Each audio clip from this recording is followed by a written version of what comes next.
Sorry, I look like crap. The short summarized story is I got an abscess on my tonsil, which got infected really badly. And the hospital told me that my throat might shut up and that it might block my airway and I wouldn't be able to breathe. And they also told me that if that happened, they wouldn't be able to help me, that I would have to drive an hour away. Now, not being able to breathe and driving an hour away without breathing is kind of scary. So the closest hospital that could help me if that happened was an hour away. And they also think that the infection might have spread to my lungs and to my brain, which if that happened, it's extremely serious. And right now it's spread to my eye. My eye is red and has like gooey stuff in it, and my ear. And the only people I really have to talk to about this are my mom, my boyfriend, and a couple of my good friends who are really worried. And I hate doing a video like this, but I just really needed to vent because I'm kind of stressed and scared, and I was hoping that maybe there might be somebody out there that had experienced what I experienced and like everything ended up being okay, and maybe they could reassure me. But if not, even if you guys could just send like love, prayers, good vibes, or whatever positivity your belief system believes in, I'll take whatever I can get.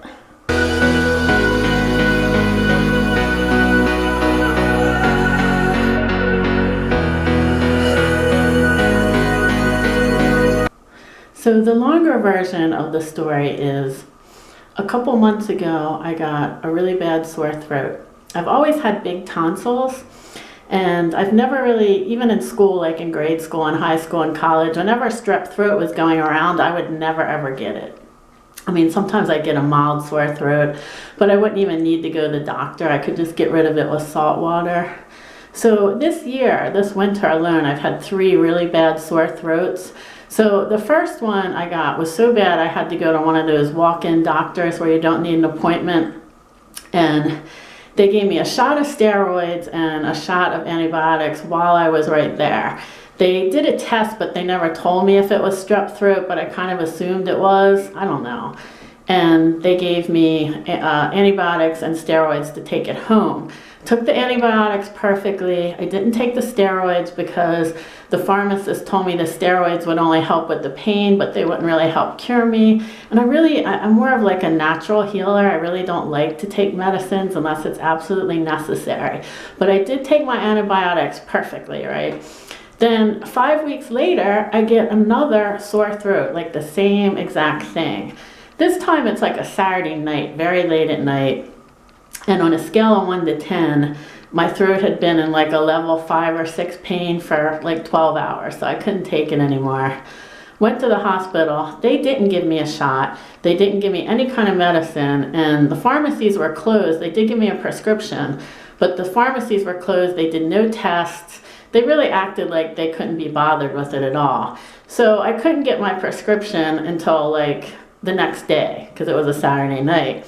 So I had to wait until they opened up on Sunday morning.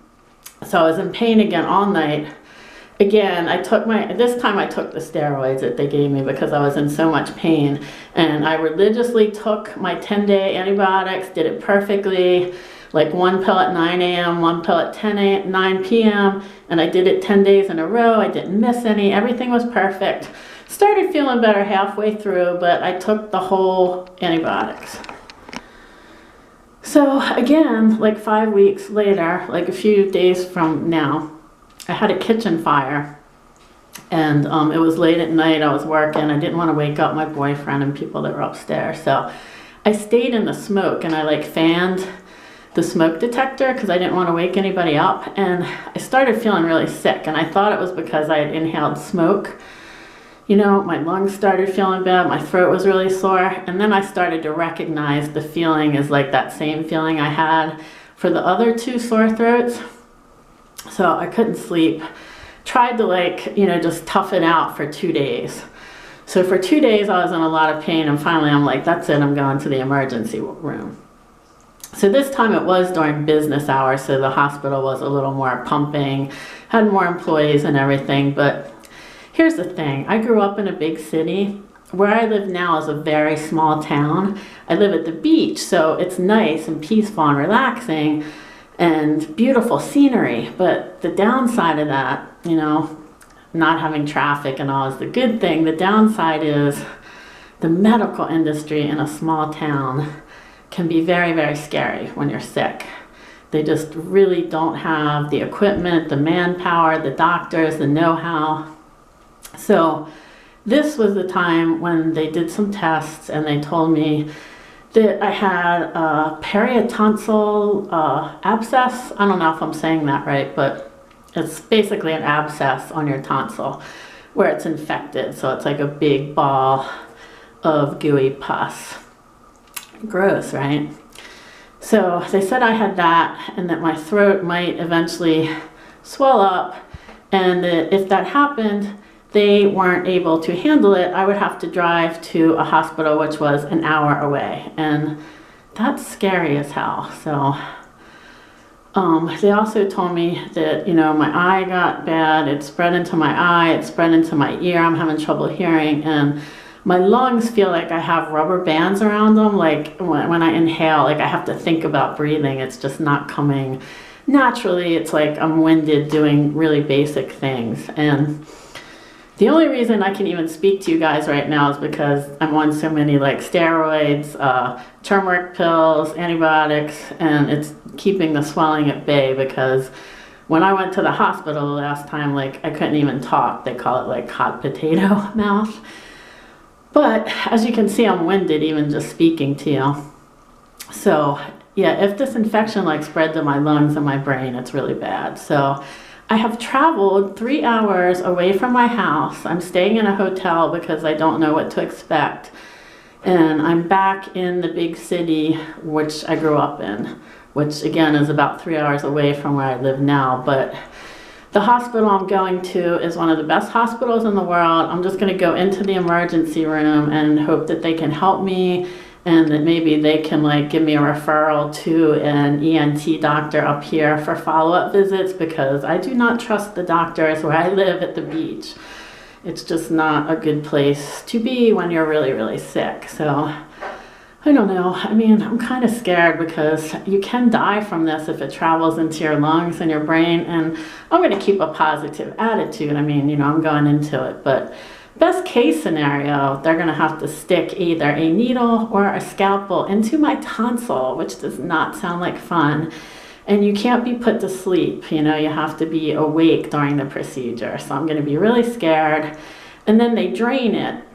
And I've looked at videos on YouTube. It looks really, really gross. Like they pull all this pus and blood out of your tonsil and the other abscesses that are behind your tonsils, which I have like on your throat. And then on top of that, that's like the best case scenario. I have read all these things on the internet about people who have had this, and almost all of them say that it reoccurs, that they get this done where their tonsil is cut with a scalpel or poked with a needle and all this stuff is sucked out of it. And instead, you know, if it was just that, I would bite the bullet and one and done, in a couple weeks I'd be better. But it sounds like this is something that reoccurs. Like so many people have said that after having this procedure done, that this bug, whatever it is, it's usually either caused by strep or mono, Epstein-Barr virus, you know, some type of either virus or bacteria. But apparently it's hard to kill. Even if you get IV antibiotics, it comes back and back and back. So like so many people have told me of accounts. I've read so many accounts of people who have said that after having this procedure done, it just comes back and comes back, and they have to keep having it done, and it ends up being like, you know, like the 6 months ordeal. They eventually get their tonsils taken out. I've even read about people who said after their tonsils are taken out, they still have it come back. So, and that's best case scenario. Like I said, if it's spread, if the infection is spread to other parts of my body, it could be even more serious. So best case scenario, I'm just getting my tonsils cut with a scalpel and poked with a needle tomorrow while I'm wide awake, which I'm not looking forward to that at all. Yeah, so if any of you have ever had an abscess on your tonsils and survived it and everything was good and you didn't have any reoccurring episodes, please tell me your story because I could really use some reassurance right about now.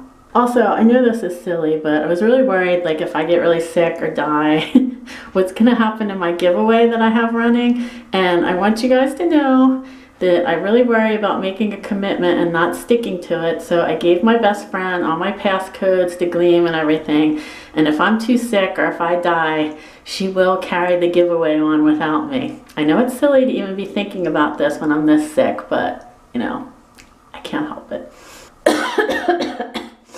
I was hanging out in the chat room of You Now the other day, talking to everybody, and everybody was really kind and sending me well wishes. Even Eugenia Cooney was telling me she was worried about me and all. She is such a sweet person. So I really appreciate all the people who already have sent me like nice messages. I know most of you probably don't even know that I'm sick, but some of you who do know have been really kind, and I deeply appreciate it so much. I can't tell you, when you're sick and scared, any little bit of love coming your way is really appreciated, and you guys are special to me. Anyway, though, the hotel I'm staying at is really cute. I'm going to show it to you guys. That's one good thing at least. I'm going to try to look at this on the bright side.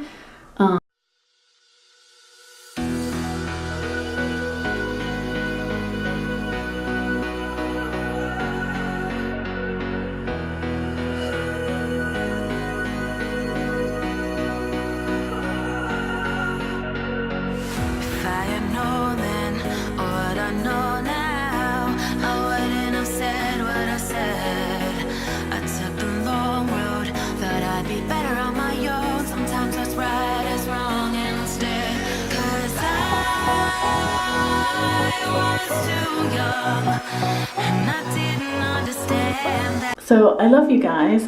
Please send me prayers and good vibes and positive feelings. I really could use them right now.